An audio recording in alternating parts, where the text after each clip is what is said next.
Cinder breaks Watts out of prison. The process of hacking Penny is complete, and the Hound has been taken care of.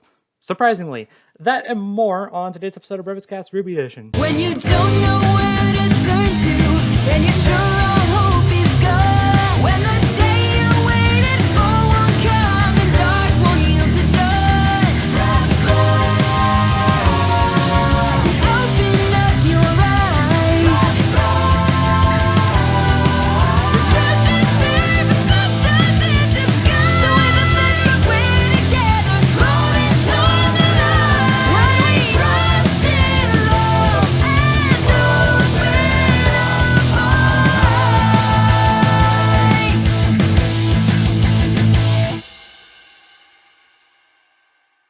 Hey everyone, and welcome to another episode of BrobusCast. I'm your host, Brobuscus. With me today is Aidan.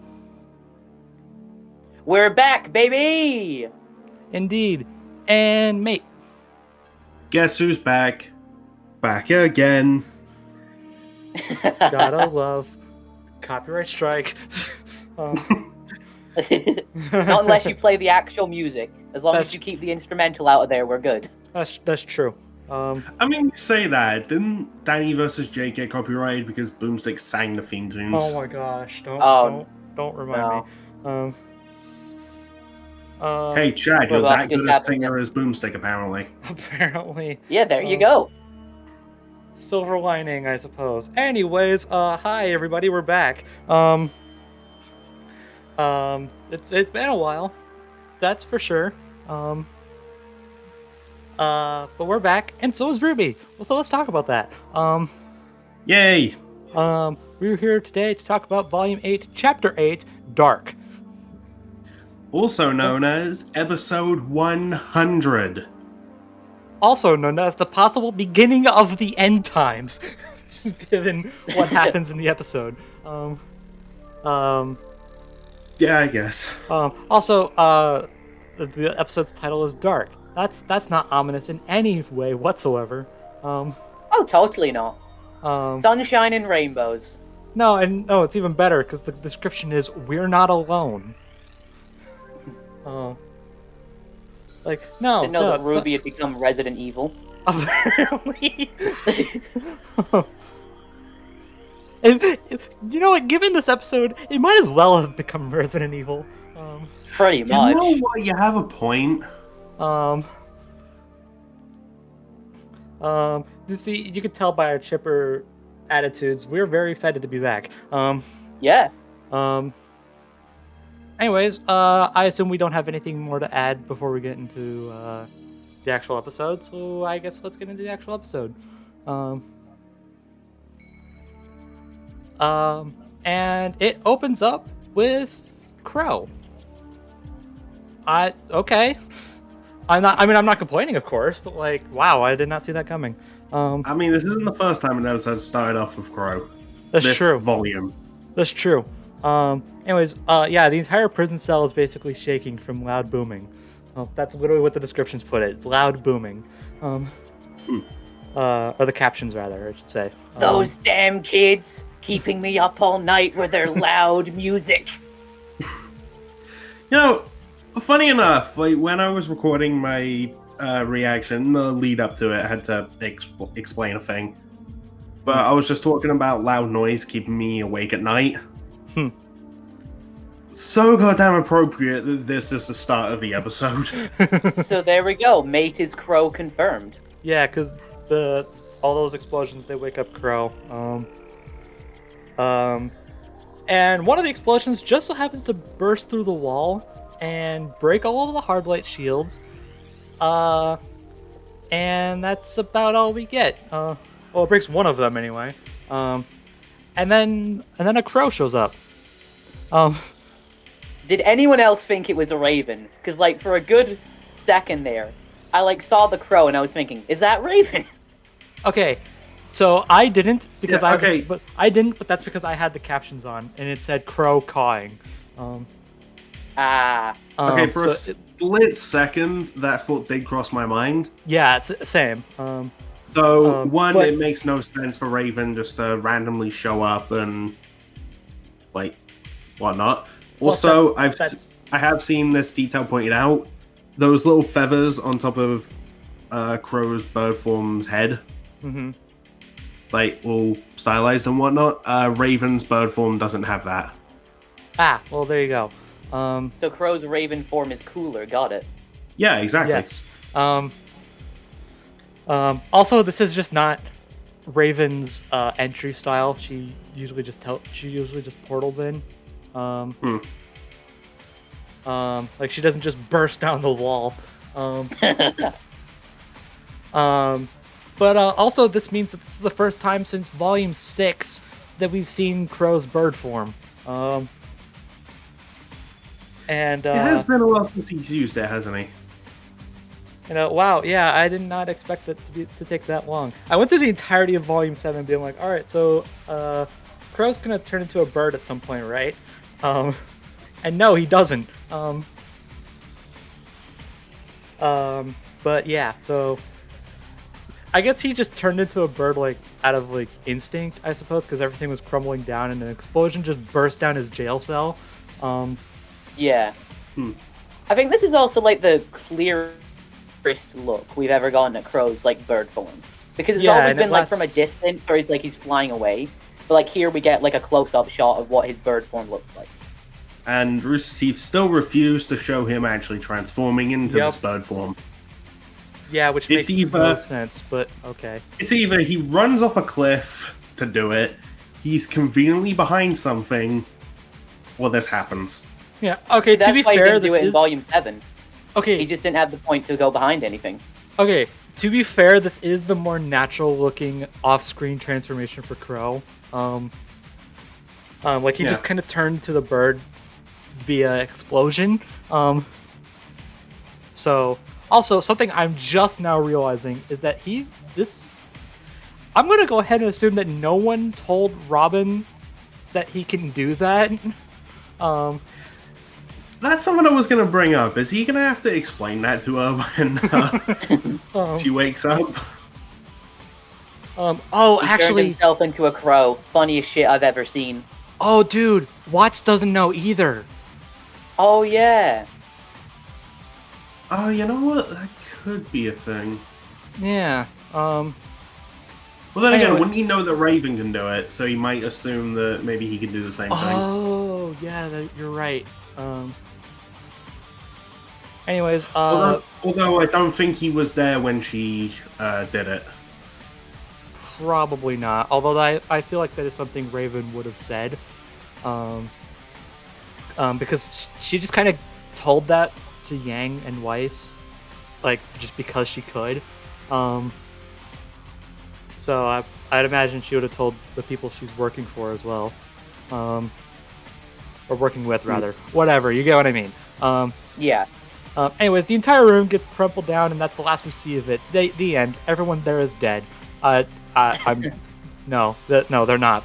And I'm very happy for that. But, I mean, if Jacques turned out to be dead, would anyone mourn? No, probably not. No. I'm actually kind of curious about that because, okay, spoilers for the end of the episode. We do come back to this, and Watts survives.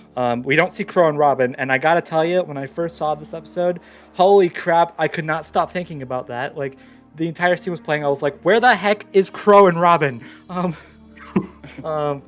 And I don't show it, and it made me really upset. Anyways. Now I'm just picturing, like, Crow still in the bird form, just carrying an unconscious Robin in his beak as he, like, flies out. No, people are just watching that, just like, wow, that is a strong-ass bird. Well, what I was imagining, it's not as funny, but it's kind of the same thing. Is he grabs her with his bird legs, because birds can do that too. Well, yeah, true. But either way, it's funny. Could you imagine if like episode 9 starts with Robin like waking up and she just sees she's being carried in the air by like carried by a small bird. Carried by a small bird across Atlas as like the apocalypse is happening. And she's just like, what in the world? Why am I being carried by a bird? And then Crow turns back to normal. It's like, wait, what? Wait, although before that, she just thinks to herself, But you know what? In the words of Ron Burgundy, I'm not even mad. That's amazing. How strong is this bird? I mean, if you saw a bird that strong, you would want it to be your friend, wouldn't you? True. Oh, yeah. Unless it attacked me, then I'd want it dead. But Oh yeah, if it attacks you, all bets are off. yeah. Pretty much. But Crow's not gonna do that, obviously. Nah. Anyway, that was a good way to open up this episode. And that momentum kind of continues because we cut back to the Shitty Manor and Nora's awake. Yay!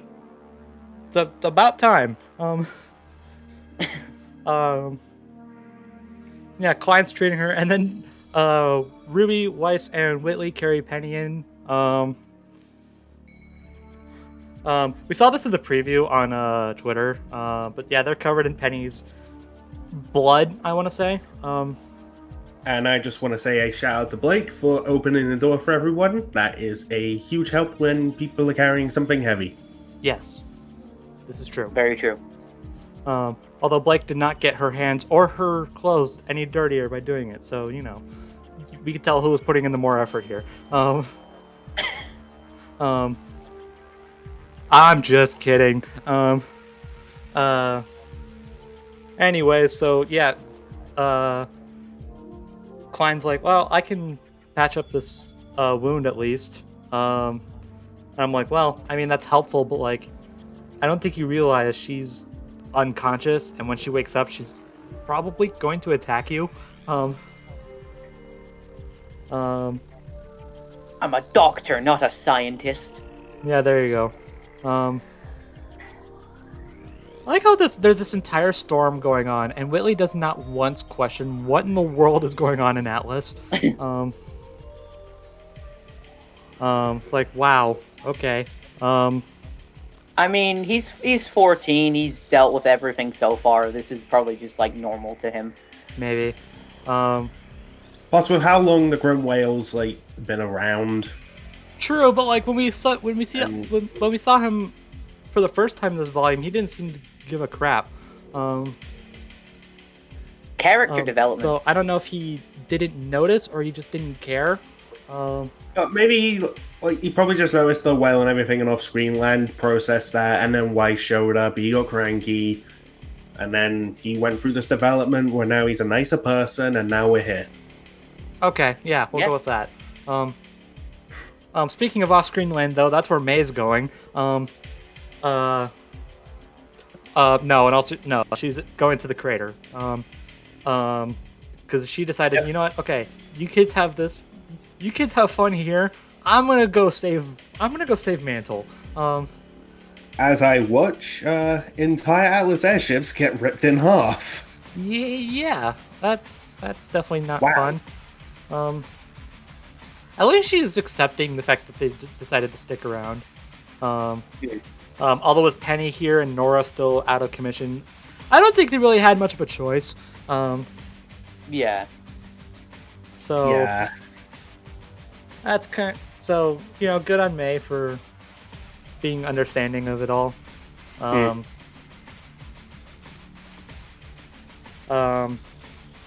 yeah, and then we just see this. Then we just have this shot, and it's all from the preview we saw.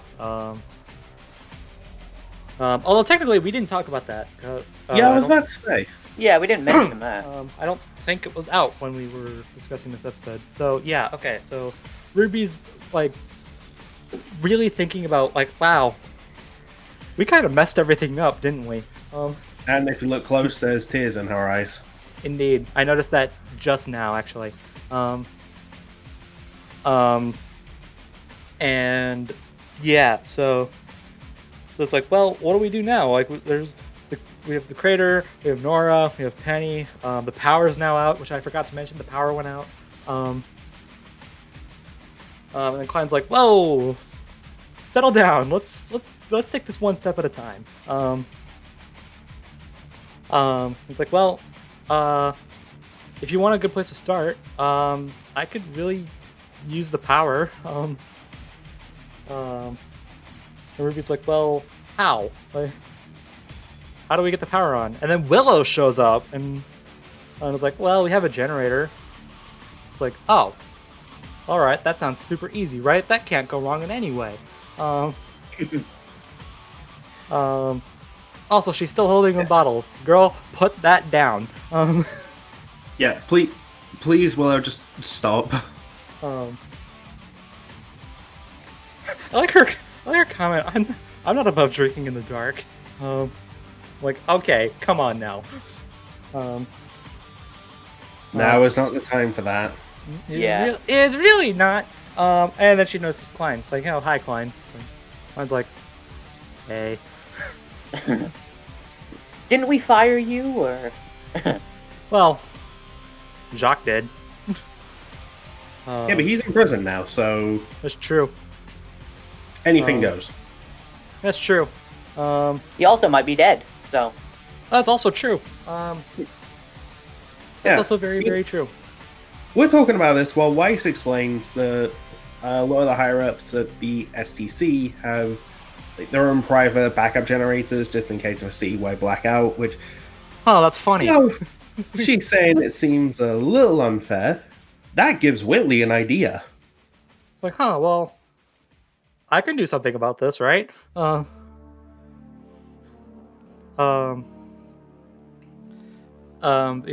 I like how she's like, well, we have this in case of a citywide blackout, and I'm like, well, that's convenient because we just had a citywide blackout.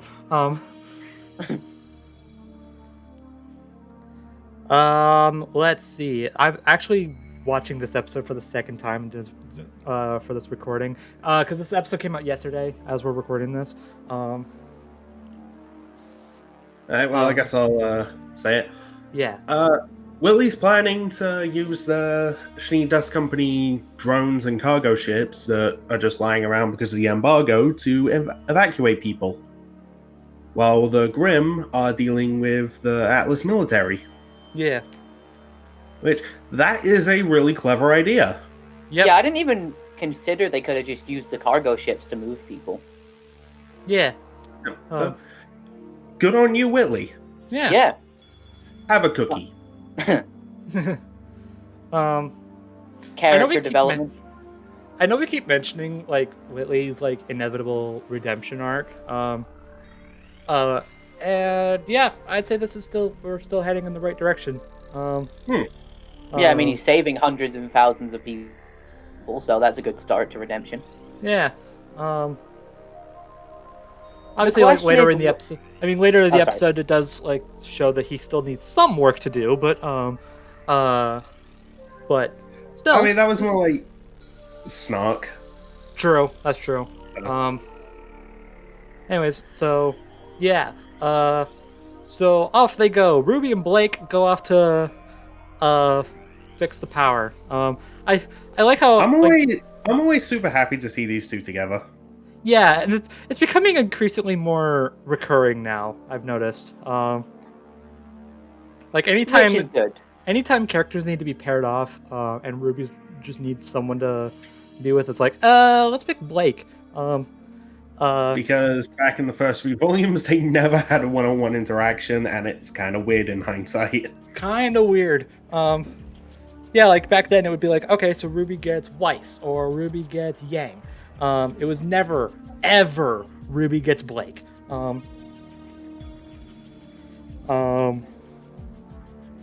Anyways, so yeah, they start turning the power back on, and it's loading.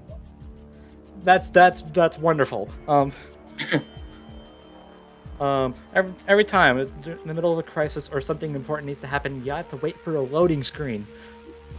And meanwhile, as Ruby's not feeling so good, Blake tries to reassure her, saying that, hey, it'll work. But Ruby's all, well, nothing else has. And I've seen people call back to what Yang said in the first episode of this volume. Oh, yeah. How they've been following Ruby's lead, and it hasn't really worked out.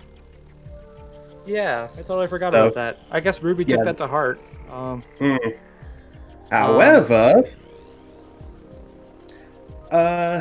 Blake gives her a really, really good pep talk. Yeah, I'll let you take the lead on this one. Yeah.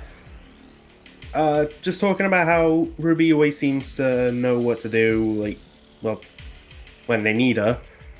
And Blake even mentions that she was a lot like Ruby when she was younger. But a lot of stuff took a toll on her, like time and certain other things. Not naming any names. Oh, of course No, not. no. It's, we don't have to do that. Nah. Let's just But say, she- going through an abusive relationship will do that to you. Yeah, That's all. That's all I'm gonna say. Moving Yeah. on. yeah. Leaving it there. Yeah, and so that led Blake to think that how she used to be, that sort of person, couldn't really survive in this world until she met Ruby. And while it was, strange that Ruby was a bit younger than her, she always looked up to her, and she still does. And this cheers Ruby up so much, and I Yeah. love it. That's nice. Ruby needs a Yeah. bit of cheering up lately. Like she's been going through so much crap. Well, regardless, the power comes back on. Also, the candles are Electrical for some I guess- reason? I guess I'm actually not. I actually didn't think about that until just now. The candles are electrical. How? I mean, I guess it's less ridiculous than Jock getting, like, someone to go to every single candle in that house and light it at multiple points in the day. That's true. Because Like- there's like hundreds of them in this one hallway. Like, Yeah, so do you think... Yeah. Because, like, I was thinking for a while, like, half of Klein's job is just going candle to candle, oh just my lighting them. gosh. Oh, and then there's cleaning up all the wax. Oh, that would be awful. Ugh.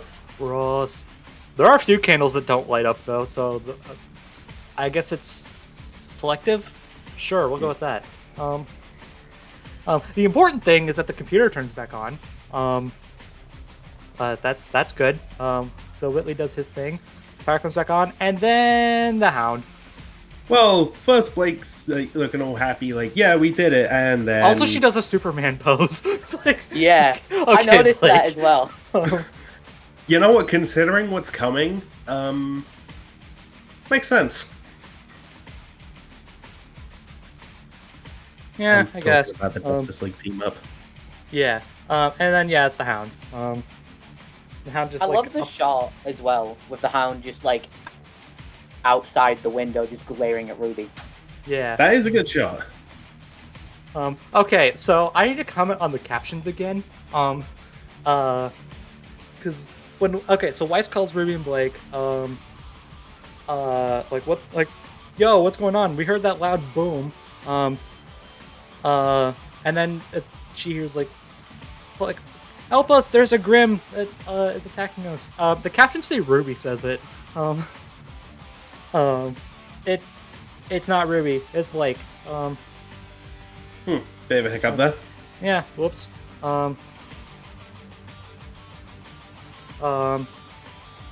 Ruby's just been working on her impressions. I guess if that's the case, then she does a perfect impression. You know what's funny about that? Way back in the day when they were auditioning for their characters, Lindsay actually auditioned for Blake. I remember yeah. hearing about that. Yeah. Okay. Meanwhile, Aaron originally auditioned for Glenda. I imagine Glinda would have stuck around longer if Aaron had got that part instead.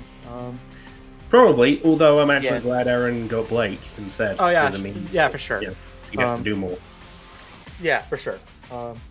Anyways, Weiss goes off and helps Ruby and Blake deal with the Hound. Can I just say, I love Whitley's line. Yeah, it's such, like, hey, it's such a can you sibling reaction.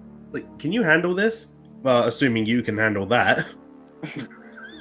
Yeah, Weiss doesn't seem to care about it though. I'm wondering why. But anyways, Ruby gets thrown through a wall. Ouch. No, I assume that wall was already taken down, but man, that would have hurt. But yeah, this is Ruby and Blake's first time ever encountering the Hound. That's scary.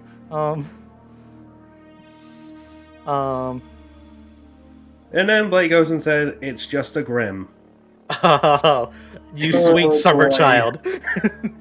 It is not Well- just any Grimm. To be fair, they don't know about everyone else's encounter I with know. I'm just messing True. around. We know The about it. That's audience why. is privy to like a lot more than the characters are. So I know. I'm just messing around. Blake says that top 10 moments before disaster struck. Yeah. I mean, you're not entirely wrong. It's just a Grimm. It then just gets smacked away. Just the Grimm, then it's like the JoJo's to be continued. Anyways, it very quickly deals with Ruby. Like it just tackles Ruby and then she's out cold. All right. And then it grows its wings and starts to fly away like it did with Oscar, but Blake stops him. Yeah, Blake. So, okay, I know you're not going to put it in the video, but Max did this when talking about white film for racist. Okay. Just Blake sees someone, a Grimm, trying to take one of her friends away. She's all, "Not on my watch! Not on my watch!" Oh, okay. I know what you mean. I know. Yeah. But good on Blake for reacting so quickly and not just like letting Ruby get kidnapped. Yeah. Also, shout out to Blake for actually holding the Hound back. Yeah. Yeah. That's true. Although she actually And played her weapon. lasting the longest in a fight against it. Although in fairness, she actually played her weapon game smart, unlike a certain other grapple hook student we know. Yeah. And actually like stuck to the ground, not In the air. How about I grapple this rock? No, she grapples the Hound and then sticks her other sword into the ground. That's smart. That's smart. And then we get to Willow, and she's having a lot of Wait, trouble speaking of pouring a vodka. glass of beer. Like, That's vodka. whatever. But yeah, she's really having some trouble here. And then Since Penny when wakes did up. Willow care about glasses as well? Like last volume, she was just like drinking it straight from the bottle. Oh, you're right. Yeah, it is weird. Yeah, actually. And she walked into the room with the bottle. Like, all right, whatever. We're fixating on the alcohol too much. Yeah. Well, to be fair, we're fixating on that because we really don't want to talk about what happens next. Yeah. Penny wakes up, and you think, oh, that's cool. Like the good girl wakes up. No. Yeah, her eyes are red. And then she just very casually pushes Klein across the room. Like, Poor Klein, man. yeah, he doesn't deserve any of this. But then miraculously, she's still resisting the hack. Yeah, I'm okay. I'm not complaining, of course, but I'm curious as to how. I think it's meant to be like a lot of people saying it's like a reference to Jiminy Cricket with like Pinocchio, like advising to do something. So it's more like the hack's telling her do this, and she's like resisting it. I think. Okay, I guess that makes sense. Yeah, This she is just tries- making me picture a tiny Watts on her shoulder. Anyway, she's trying to stop herself, and then she just creates a storm in the room. That's a good idea. And then we come back to Weiss, and And we get this freaking gorgeous shot. yeah, okay.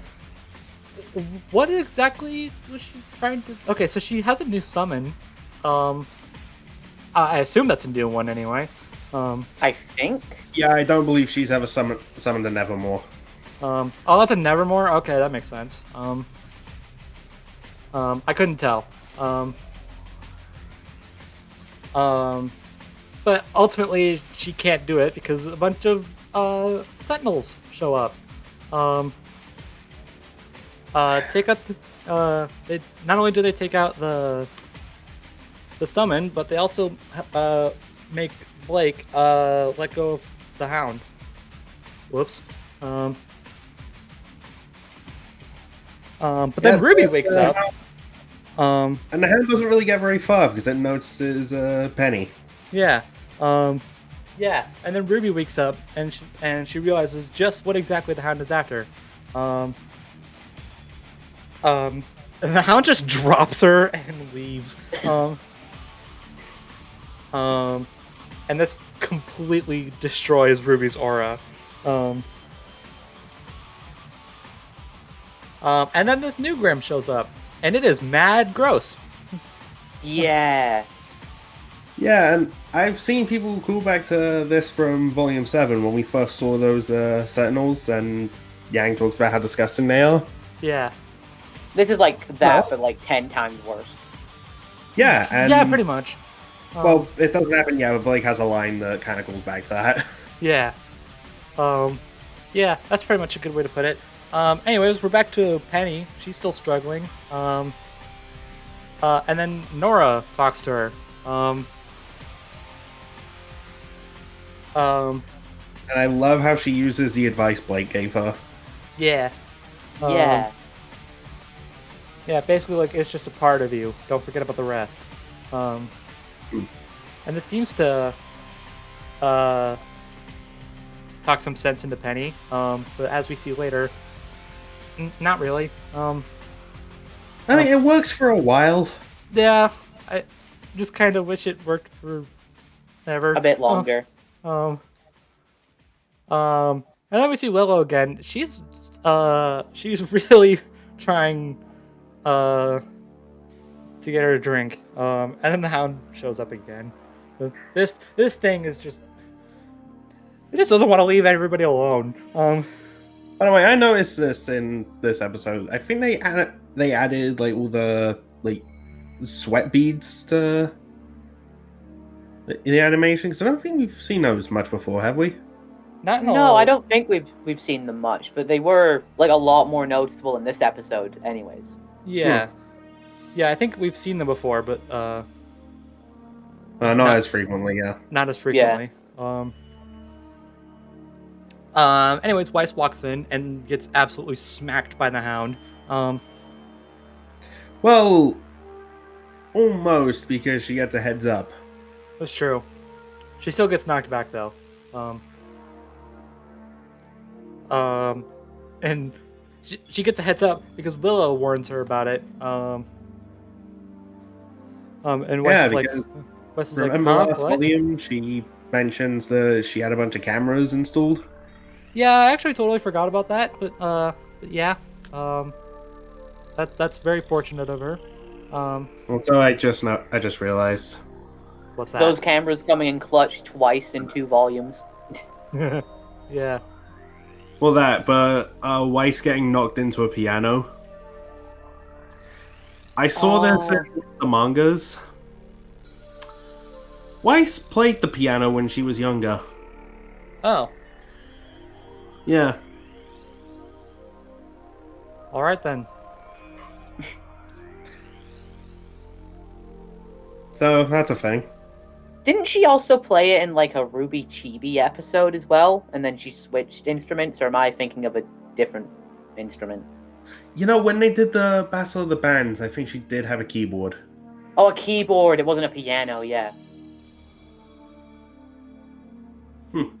Well, anyways, the Hound is basically like sniffing around the hallway, and it ends up in Jacques' office, where Wheatley is. Yep, and it's drawn by Penny's blood, which is all over the poor boy. I kind of forgot about like that at first, because when the Hound went after Ruby, I was just thinking, why is it going after Ruby? And then I remembered the blood, and I was like, oh, that's actually really cool. Yeah. Yeah, and hence why it didn't go after Blake. She didn't have any of it on her. Yep.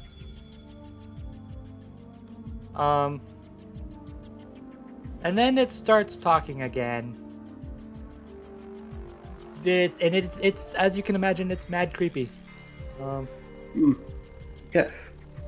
By the way, I realized a while back I completely forgot to mention this because I was going back through Attack on Titan for something.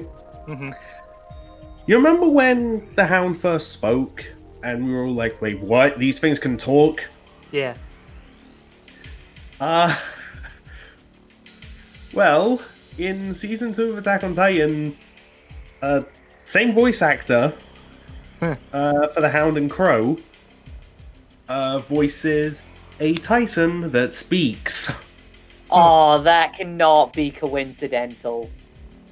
And just like the Hound is able to roar and call mindless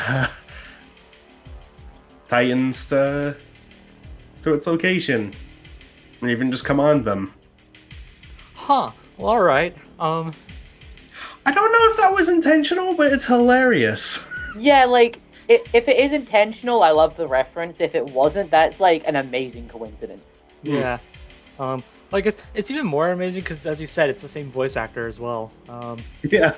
It'd be funny if, like, someone at RWBY was, like, describing this Grimm to Jason, and he was like, you know, I kind of voiced a similar character. Let me have a shot. Anyways, and then the Hound gets straight up run over by another summon, and you'd think I was so freaking happy to see that, by the way. Yeah. And you'd think for a Because- hot second, I cannot be the only one who thought this for a hot second that it was Weiss. Yeah, I was convinced it was Weiss, especially since it was another, like, boar Grimm. Yeah. But it's Willow. Because as it turns out, Willow can summon. I will just say, we saw her do that in the DC comics. Yeah, she had, I like, remember hearing about that not even like a day before this episode came out. she actually had a pretty cool fight with Weiss using summons as well in that comic. Yeah. Yeah.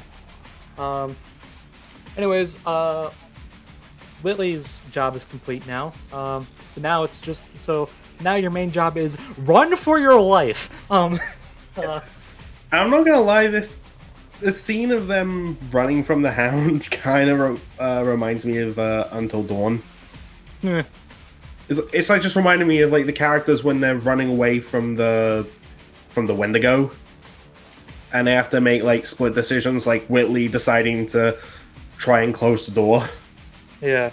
but it just breaks through anyway. So it was like, okay, what's the point of that? Yeah, all that did was waste time. Good effort.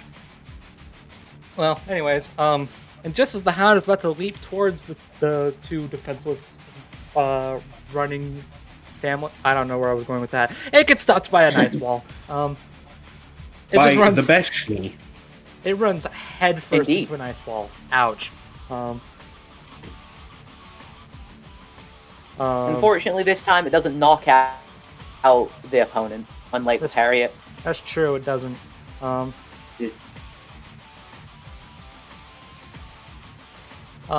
then we're back to Blake. Fighting that disgusting Grimm.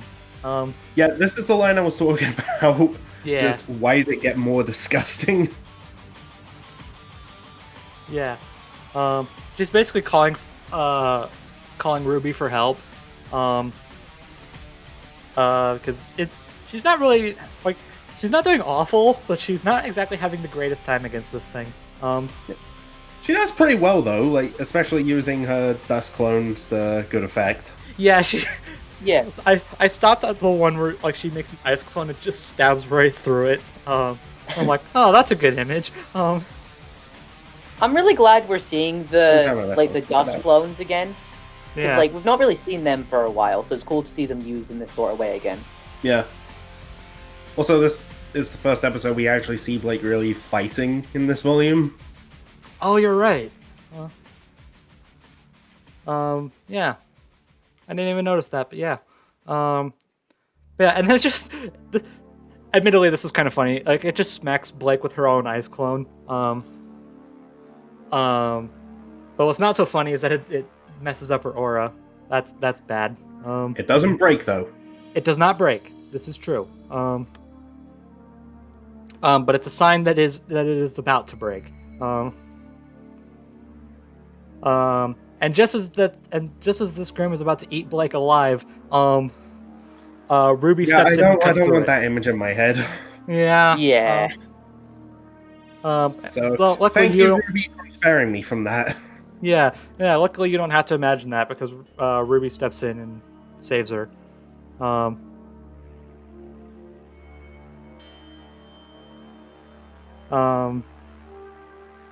Yeah, and that's that. That's that disgusting Grimm out of the way. Thank goodness. Won't be missed. Will not be missed at all. Yep, and then we come back to Weiss, who just watches the Hound run away. Yeah, after already breaking through the ice wall. Well, I mean, it saw the, like, what it was sniffing out wasn't Penny, and was like, okay, I'm going somewhere else. Yeah, I know, but like You it's fool just me kind of. once, shame on you. You fool me twice. I know, but it's just kind of funny. Like you spent all that time breaking through the thing, and now that you've done it, you're running away. Anyways, so as much as Nora tried, Penny is still under control of the hack. And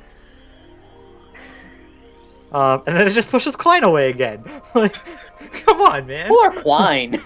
I mean, yeah, poor Klein, but at the same time, it's just like the way she does it. It's just boink. It's also like good for Klein taking those hits and coming back up. especially Yeah. considering how strong Penny is. Yeah. Yeah.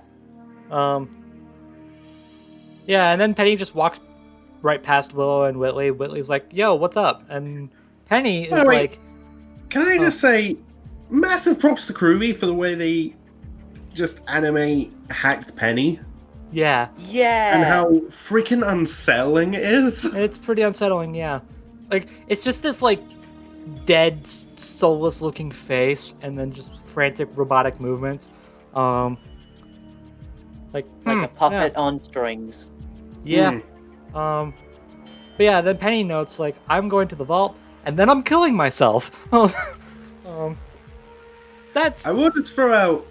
I remember in one of the RWBY manga anthologies, there was a thing about Penny having a self-destruct sequence. okay. But I don't know. So- Sure. Yeah, that was brought up, and then RWBY asked, "Wait, you don't actually have that, do you?" And Penny said no, but then hiccuped.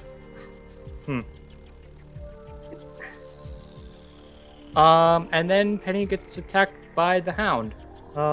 Yeah, and then they seem to be locked. About pretty even. For all of 2 seconds. And then the Hound throws a third arm and absolutely wrecks Penny. Yeah. And I'm gonna just throw this out there. I mentioned a few times about how Blake lasted the longest in a fight against the Hound and held it back for so long. We just saw what he did to Penny. Penny lifted Amity, so boom. Blake Okay. failing. Okay, to be fair, Penny was in no way going all out. Yeah. By the way, before you say she wasn't even using her maiden powers, like you said off camera, she did lift the Colosseum without her maiden powers for a while too. Not for very long, and it barely moved, but sure, okay. I think a lot of it was also like the thrust from her lasers, like helping with that as well. Yeah, also, I do have an update on that, but I will save that for off-screen land. I do have an update on that feat, but anyways, the Hound holds Penny hostage. I guess they just didn't notice that Penny was about to open the vault and then kill herself. Yeah. Do you guys think the kill yourself thing was an Ironwood thing or a Watts thing?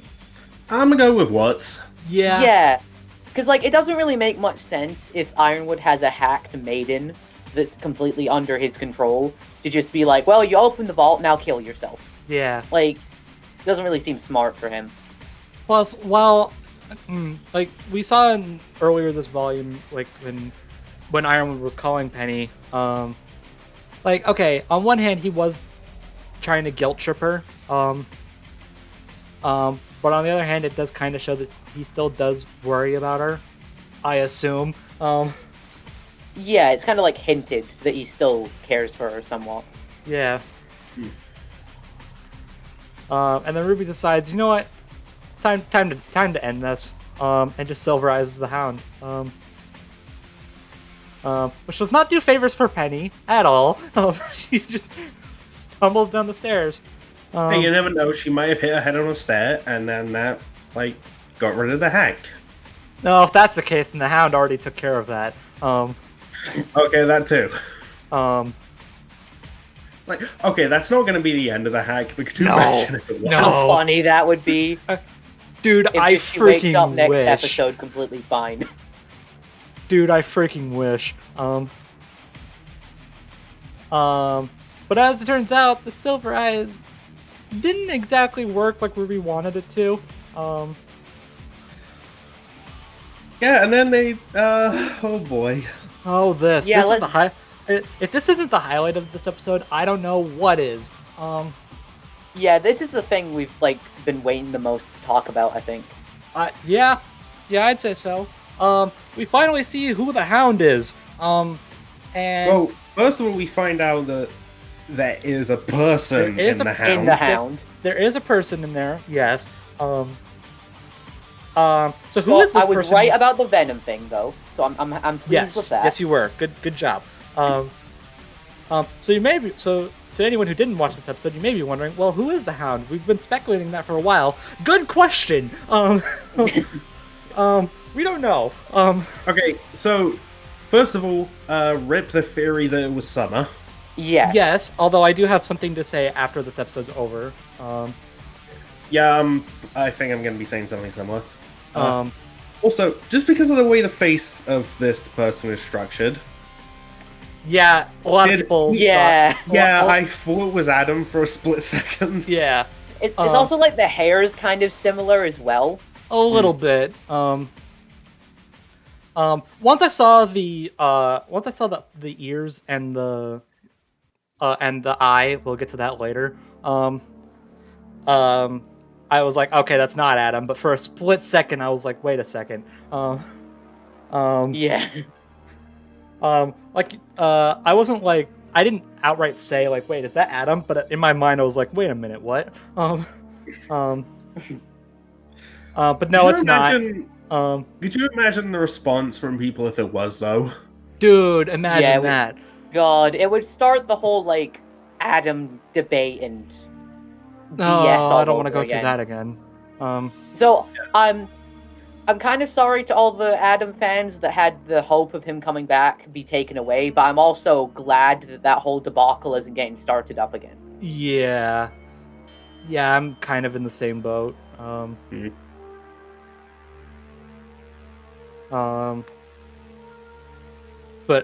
Yeah. So yeah, we don't know who this person is. Just some random nobody. Although this random nobody has a giant gash on his face. Ouch. That's completely It looks covering like up. his. Oh, sorry. Anyways, it's completely covering up one of his eyes, and that's another thing. Yeah. So I don't know where Salem found this guy, but this dude's a silver-eyed warrior, or was at least. Yeah. I mean, I guess that explains why he didn't take the Hound didn't take much damage from Ruby's silver eyes. Or at the very least wasn't completely killed by it. Yeah. It's also really creepy how it looks like his flesh is like melting off of his face. Yeah. Yeah. And there's like It looks black like- coming out. There's like black coming out of his eyes. I assume that's his blood. Or tears. Or could be both. Oh it no. could be both. Also, he's a faunus. Thanks. Thanks, I guess. Oh, you know, He's- I saw this thing someone posted. So, okay, it's pretty clear this is why Salem is after silver-eyed people. Yeah. Mhm. And because he's a faunus, I saw someone bring up, what if Adam gave this guy to Salem? Oh. Oh. Like, what if Salem was all, "Hey, Adam, you got any silver-eyed people in the White Fang? Send them to me for something special." And he's like, "Okay, I got this one guy. Hey, you go there. Okay, what am I meant to be doing here?" Oh no. That poor guy. Yeah. Also, if you notice closely, he has fox ears. So it's the fox and the hound. I'm glad I'm not the only person who thought Oh my that. gosh. Yeah. So it's the fox and the hound. Oh my gosh. How did I not Which, notice like, that? I kind of hate... I love it and hate it at the same time, to be honest. Well, anyways, we won't have to worry about that for much longer because Willow and Whitley just decide, you know what? How do we take care of this thing? Oh, I know. Let's push down one of these statues and kill it. Crush it to death.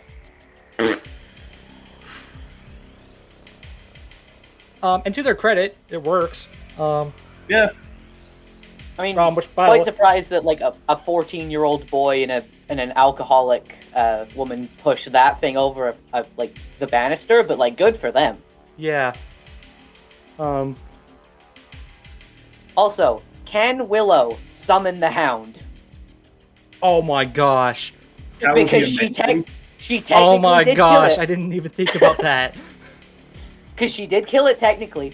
So by the rules of the semblance, technically she could, maybe? Wait, could that in theory mean she could bring the dude back? No, Maybe. I don't think so. Like she might be able to summon the Hound as it was, like as a beast, but not that dude. That dude is dead. That dude is long dead. Yeah. And Like you a know walking what? corpse. And you know what? Probably a good thing. Probably. Yeah. Like, I'm just thinking for his sake, because I imagine Could you being imagine, the like- Hound was just like an unending nightmare. Yeah. And then he gets crushed to death. And imagine him being brought back to life by a semblance. Dude, just let Yeah, that guy just- rest. Yeah. Just put him out of his misery. At this that point, point. yeah. Also, I noticed after he gets crushed and his arm starts to disintegrate and to show his bones. So Weiss and Ruby are horrified as Ruby just like falls to her knees. Blake's just concerned about Ruby Yeah. because This really is just the Blake and Ruby episode, and I'm here for it. Mm-hmm. Yeah. That's mad creepy. I mean, considering what I want for Blake, then I want her and Ruby to have a good relationship.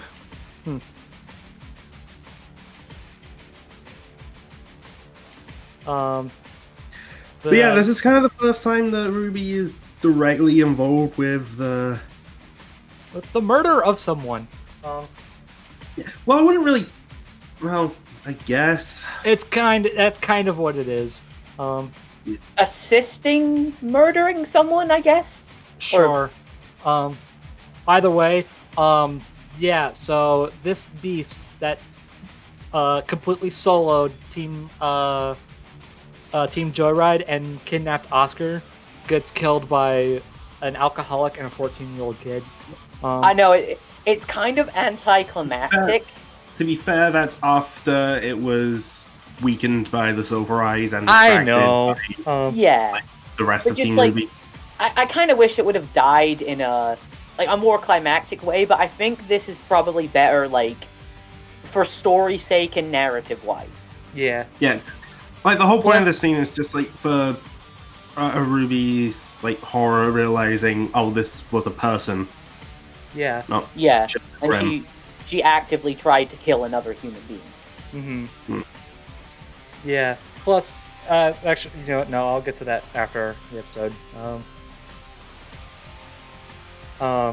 But yeah, Weiss is like, oh, what the heck was that? And Ruby's like, that was a dude. That's unsettling. Yeah, and we're just left with his hand. His skinless hand.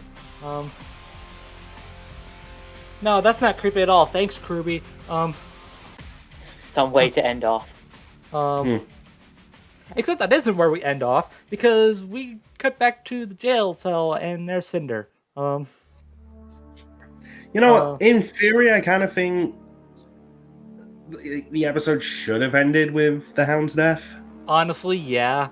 Because all this does is just kind of confirm, like, yeah, that was Cinder who bust through the wall. As if we didn't need enough info already to tell us that.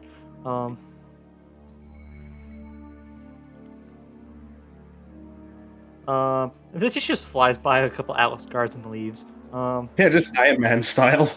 Yeah, I love like, the line that Cinder gives to Watts as well. I think this is the first time I've ever been happy to see you. Yeah. And then, yeah, with her escape, that's the episode. We don't see what happens to anyone else in that jail cell. Why? But, yeah, that's it. That's all we got. Well, I think it's time for Crow and Robin to finally break out of prison, assuming they're okay. Yeah, assuming. Watch Robin get knocked out again. Like, come on now.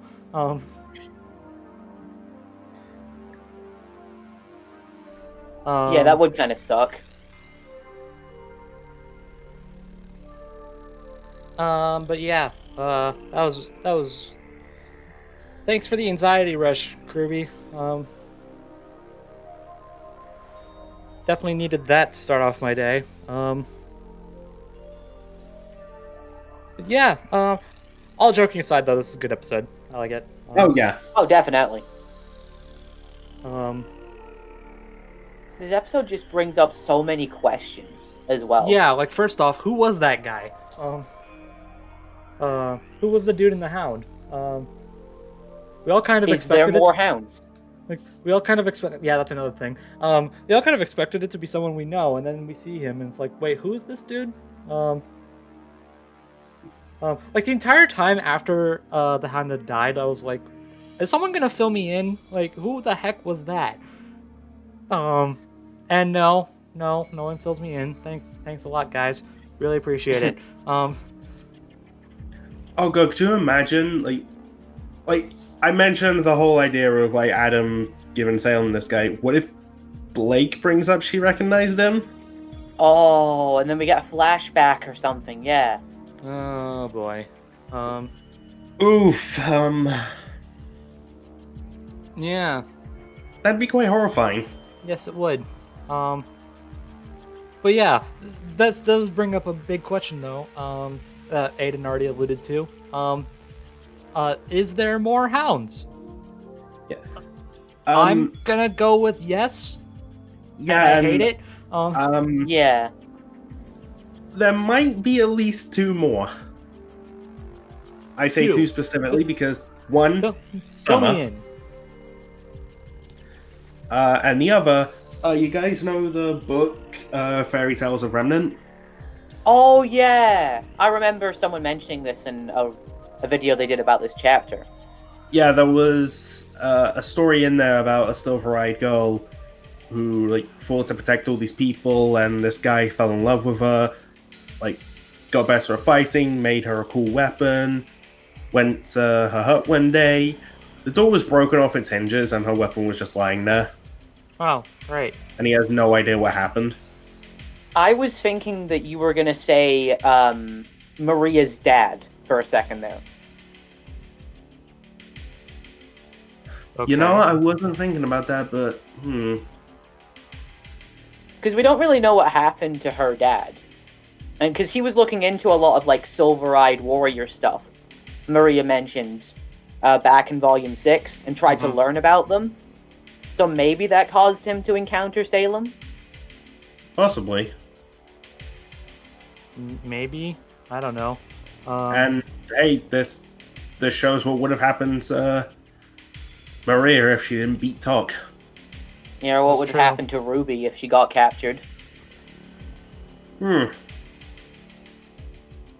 Yeah, let's hope that doesn't happen. Yeah, please no. I do Yeah. wonder, though, is it something specific about silver-eyed warriors? that she wants with these hounds, or could she just make a hound out of anyone? I've seen people bring up, like, because the Silver Eyes came from the God of Light and the Grimm came from the God of Darkness, she's kind of, like, putting them together to either make one of her weaknesses or, like, vulnerabilities into a powerful weapon that she commands, or just to spite the gods.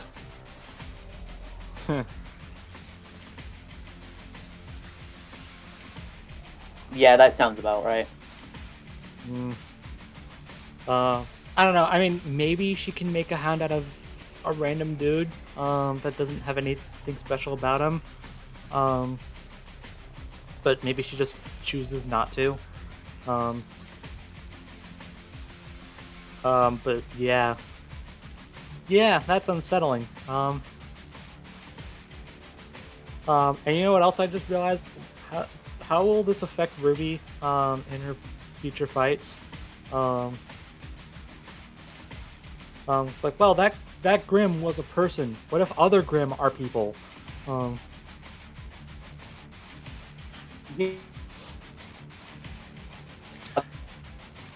doubt that's the case, now but she's- I swear to God, that's just going to make me do more Attack on Titan comparisons. Yeah. Because I'm not joking. That's the same thing. Yeah, they do that in Attack on Titan as well. Like, that kind of question. And now RWBY's gonna think, oh, what? Like, I've killed dozens of Grimms. What? They were once people. You know, or those kinds of questions. Although, to be fair, like, RWBY's not going to think about this, I don't think. But I'm pretty sure whoever that dude was has been, like, long since dead. Yeah. Before becoming the Hound. Yeah, so if anything, like, killing the Hound was, like... Mercy. Yeah. Yeah. Which absolutely sucks to think about, but yeah.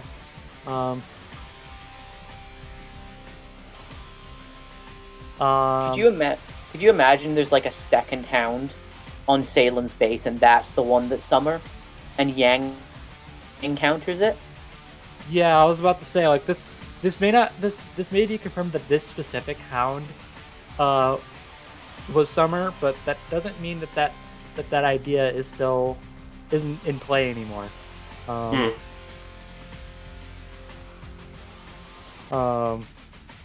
Salem could easily make another Hound out of Summer. Assuming she even needed to do that. I don't know, maybe Summer's already working for her.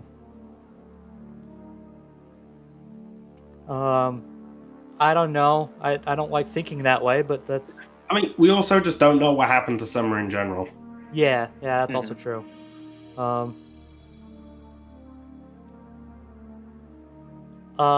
So yeah, I really don't know where else we can go here. I will just throw out there, because of Willow stepping up and fighting this episode. Yeah. Yeah, we now have another RWBY mother who fights and protects her kids. Yeah. So there you go. Yeah. Yeah, Willow can be in the club with Callie. Yeah. There we go. And before anyone says it, yes, I know Raven saved Yang's life once. But also said she's not going to do that again. Actively helped people who were, like, out to kill both her and her sister. So yeah, Raven's not in the club. No. I do think this is a good first step for Willow, though, to, like... I don't know if she'll, like, ever fully recover, but I think this is a good step in showing, you know, she does actually care for her children. Yeah. Because she did, like, actively risk her own life to save Whitley. Yeah. And Weiss as well. Yes. Plus, you know, in the last volume, she did give Weiss everything she needed to, like, take Jock down. Yeah. I think we forgot to mention this, but I like the callback as well during this episode, where she says to Whitley, "I didn't forget about you." Oh yeah. Yeah, that was nice. Also, if we're gonna continue this positive train going, this is one major threat out of the way. like, yeah, like the realization, like the revelation of the Hound may be unsettling, but the Hound is gone. Yeah. So Yeah. Now our worries are hacked Penny and and freed Watts. Yeah. well, that and just everyone else in the whale. That's also I true. also think that they've got to leave Snee Manor at this point because, you know, there's like Grimm that's probably going to come after them, and also Watts probably has some way to like learn of Penny's like most recent location or where she crashed to. And he has Cinder with him. Yeah. Yeah. Hmm. I mean, it shouldn't be too much of an issue if RWBY like could just silverize Cinder again, but she's probably not going to be in the like a good mental state after this, so I don't think that's very likely. Yeah. Yeah, a lot of people talk about RWBY like having a mental breakdown. What if like this is This the is start probably of going it? to be. This is probably going to at least start it. Yeah, because like Volume 7 and up until Episode 8 of Volume 8 is like building to that, and this is probably like the start of the snap. Yay. That's not going to be fun to watch. No, it's No. not.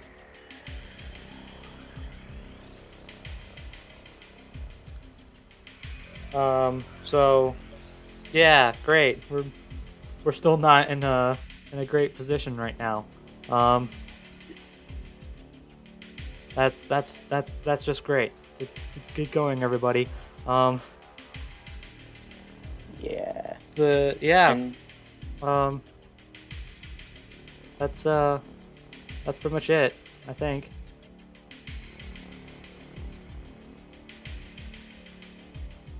Yeah. yeah, that's everything I wanted to say. Yay, we're leaving off on a negative note. On a good point though, if we want to end positively, this episode was very well done. Like in terms of all the shots, the horror vibes, all the voice acting and everything. Yeah. Yeah. Also, still shouting out to Plate for how great she was this episode. If we're talking about voice actors, though, I actually really wanted to give a shout out to Jason Liebrecht. Like, man, this dude pulls off the struggling yet determined monstrous human being. Like that whole scene where we see who the Hound is, and it still is just like still aiming to get Penny. Like wow, just wow. So well done.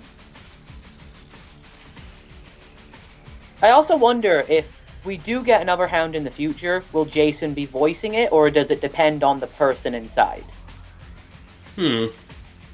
That's a good question. I mean, he could do the like full Grimmified version, and if the person underneath gets revealed, then that could be a voice switch.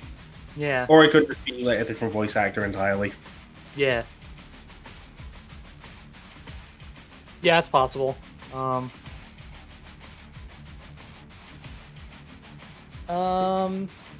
Yeah. I've got nothing more to add. So I think we're done. I guess so. Yeah. Cool.